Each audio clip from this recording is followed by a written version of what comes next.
लेकिन क्या आपको पता है वो महाराज बलि जो संसार में दानवीर के नाम से जाने गए, जिनके द्वार से कभी कोई खाली हाथ नहीं लौटा, कौन थे वो पूर्व जन्म में? क्या था महाराज बलि का पूर्व जन्म? एक जुआरी, जुआ खेलने वाला। जीवन में कोई पुण्य नहीं किया, जीवन में कभी परोपकार नहीं, कोई सेवा नहीं, कोई धर्म नहीं।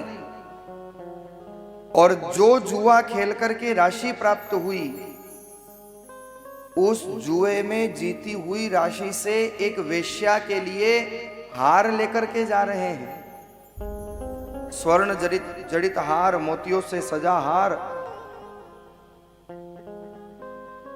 जब उस जुए की राशि से प्राप्त वो हार लेकर के अपनी प्रेयसी के पास ये जुआरी जा रहा है, और बीच रास्ते में मृत्यु दस्तक दे देती है। रास्ते में मृत्यु ने घेर लिया। देख करके घबराया मृत्यु को। सामने मृत्यु खड़ी हो तो कौन नहीं घबराएगा। हाँ, पर कभी कभी ऐसी भी विचित्र घटना घटती है। एक सेठ जी थे, सुबह सुबह नहाए धोए तैयार हुए, अपनी अटैची तैयार की और ऑफिस के लिए निकलने लगे। काला कोट पहना है, हाथ में अटैची है, और दरवाजा खोला तो ऐसे ही दरवाजा खोला, सामने काले काले यमदूत आ गए। सेठ जी से कहा, सेठ जी कहाँ जा रहे हो?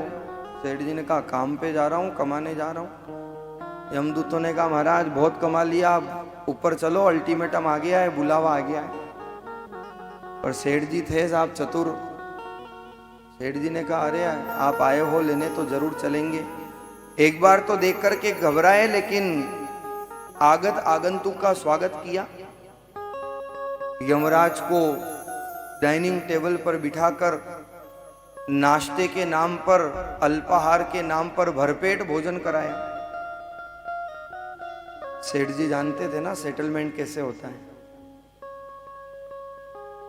और जो यमदूत लेने आए थे धर्मराज, उनसे कहा कि अभी जल्दी क्या है, चलना तो आपके साथ है ही, थोड़ा विश्राम कर लो, बड़ी गर्मी है। भरपेट भोजन कराया था तो अब आलस्य भी आने लगे। अंदर बढ़िया एसी ऑन कर दिया, डंडलप का गद्दा लगा दिया। धर्मराज भी कहते हैं, पहली बार ऐसा आदमी मिला जो मुझे देख करके मुस्कुरा रहा है, नहीं तो जिसके सामने जाता हूं वो रोते ही रहते। क्योंकि सेठ जी के मन में तो कुछ और ही योजना चल रही थी।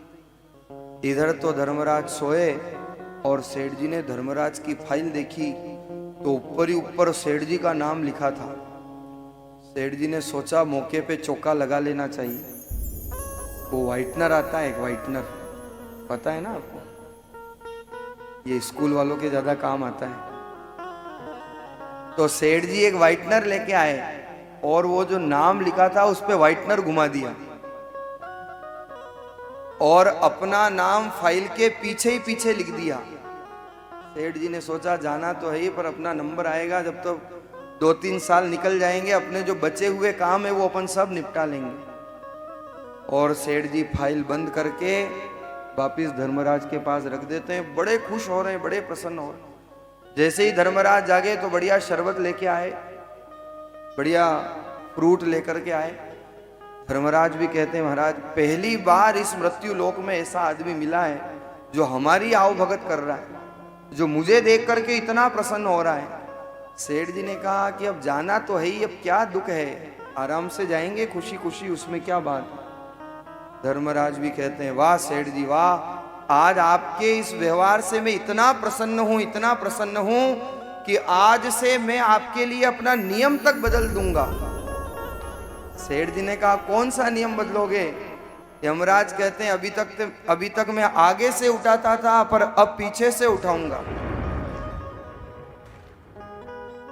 और जैसे ही फाइल खोली तो पीछे सबसे पहले सेठ जी का नाम लिखा था। तो व्यक्ति अपने मृत्यु का सामान खुद एकत्रित कर लेता है। और ये शिक्षा कब आती है? जब जीवन अंतिम दौर में होता है, जीवन खत्म हुआ तो जीने का ढंग आया। ये जुआरी भी लेकर के जा रहा था स्वर्ण जड़ित हार वेश्या के लिए, लेकिन रास्ते में मृत्यु देवता ने दस्तक दे दी और कहा चलो अल्टीमेटम आ गया है। जुआरी ने सोचा कि अब उस प्रेयसी तक तो मैं ये हार पहुंचा नहीं पाऊंगा, और योग ऐसे अच्छे थे कि सामने ही भगवान शंकर का मंदिर दिखाई दे रहा था। जुआरी दौड़ करके गया और वो हार भगवान भोलेनाथ के शिवलिंग पर अर्पित कर दिया और बाहर निकला तो मृत्यु देवता वर्ण कर लेते हैं, ले गए यमलोक में। सारे जीवन का चित्रगुप्त लेखा जोखा देखते हैं, सारे जीवन में पाप ही पाप किए, लेकिन मरते मरते एक पुण्य कर लिया कि भगवान को हार समर्पित कर दी। धर्मराज कहते हैं कि बोलो महाराज, जब आपके जीवन में पुण्य तो बहुत ज्यादा है नहीं, एक पुण्य है बाकी पाप ही पाप है, तो पहले पाप का फल भोगना चाहते हो कि पहले पुण्य का फल भोगना चाहते हो?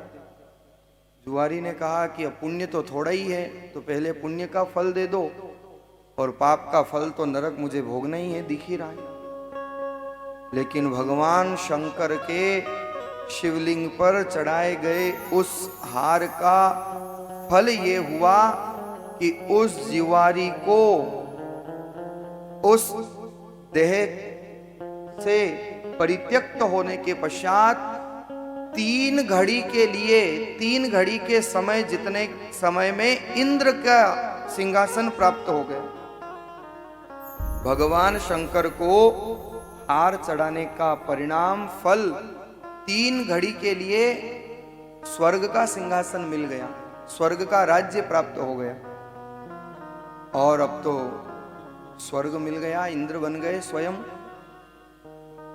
नारद जी आए और जगाया कि देखो तुमने तो जीवन भर पाप किए, लेकिन एक छोटा सा पुण्य तुम्हें स्वर्ग का राजा बना देता है। अब विचार कर लो, तुम्हारे पास 3 घड़ी है, इसमें तुम क्या कर सकते हो? केवल अगर स्वर्ग के इस लोक मनोरंजन दृश्य में ही अगर 3 घड़ी बिता दी तो कुछ नहीं कर पाओगे। राम प्रभु, लेकिन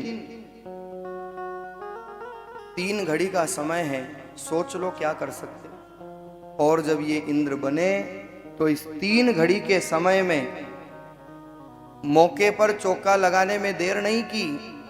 इंद्र का जो ऐरावत था, अगस्त मुनि को बुलाया और कहा लो महाराज, मैं आपको ऐरावत समर्पित करता हूं, मैं ऐरावत हाथी का दान करता हूं। फिर तुरंत विश्वामित्र जी महाराज को बुलाया कि ये इंद्र की सत्ता, ये स्वर्ग का सिंहासन तो मेरे हाथ से चला जाएगा। जैसे जाति जाति सरकार अनेक योजनाएं दे जाती है, वैसे ही इन्होंने सोचा कि अब सिंहासन तो हाथ से जाना है, जितना लावा लूट सको लूट लो। विश्वामित्र जी को बुलाया और स्वर्ग का घोड़ा उच्चैश्रवा दान कर दिया विश्वामित्र जी को। उसके पश्चात वशिष्ठ ऋषि को याद किया, भगवान पधारिए, मैं कुछ दान देना चाहता हूं, कुछ समर्पण करना चाहता हूं। और वशिष्ठ ऋषि को स्वर्ग की कामधेनु दान कर दी। गालव मुनि को बुलाया, गालव मुनि को बुला करके स्वर्ग का जो चिंतामणि, जो मणि थी, वो गालव मुनि को समर्पित कर दी। कौडिल्य ऋषि को बुलाकर स्वर्ग का कल्पवृक्ष भी दान कर दिया। समझदार था, पता था कि थोड़ी देर बाद तो हाथ से सब जाना ही है, जितनी देर के लिए मिला है कम से कम उतना तो लाभ ले लूं। जितने अनेक अनेक प्रकार के रत्न थे वो सब इकट्ठे करके भगवान शंकर के चरणों में समर्पित कर दिए कि प्रभु ये स्वीकार करिए, ये दास की तुच्छ भेंट मैं आपके चरणों में समर्पित करता हूं। और जैसे ही 3 घड़ी का समय पूरा हुआ और जब चित्रगुप्त वापस लेखा जोखा देखते हैं तो इतना दान किया, इतना दान किया, पिछले जीवन के जितने पाप थे सब उस दान में धुल गए और वही जुआरी स्वर्ग के राजा महाराज बलि बन करके और स्वर्ग के सिंहासन पर पुनः विराजमान हो जाते हैं। 3 घड़ी का कार्यकाल। जैसे वो एक दिन का प्राइम मिनिस्टर होता है ना, एक दिन के प्राइम मिनिस्टर ने सब खेल बदल दिया। 3 घड़ी के कार्यकाल में इतना दान पुण्य किया, इतना दान पुण्य किया कि विरोचन के पुत्र महाराज बलि बनकर के आए और ऐसे राजा बने कि जिनका नाम जगत विख्यात तो हुआ। उसी पुण्य का प्रभाव था कि भगवान का चरण तल मस्तक पर आया। शीश धरूं गुरु चरण तल, कैसे प्रणाम करना चाहिए? शीश धरूं गुरु चरण तल, जिन दिया नाम तत्सार, राम चरण अब रेण दिन सुमिरे बारम। 2 ही ऐसे भाग्यशाली जीव हुए जिनके मस्तक पर भगवान के चरण तल आए। एक महाराज बलि और दूसरा काली। कालिया नाग पर भगवान पदचाप का प्रहार करके नृत्य करते हैं।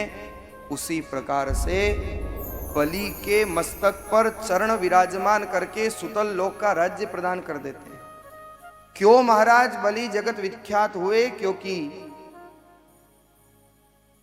जो था वो दान करके और पुण्यों का संचय, पुण्यों का बैलेंस जीवन में कमा लिया।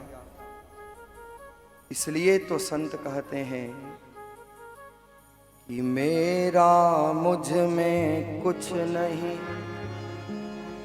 जो कुछ है सो तो, और तेरा तुझको सौंपते क्या लागत है मोह।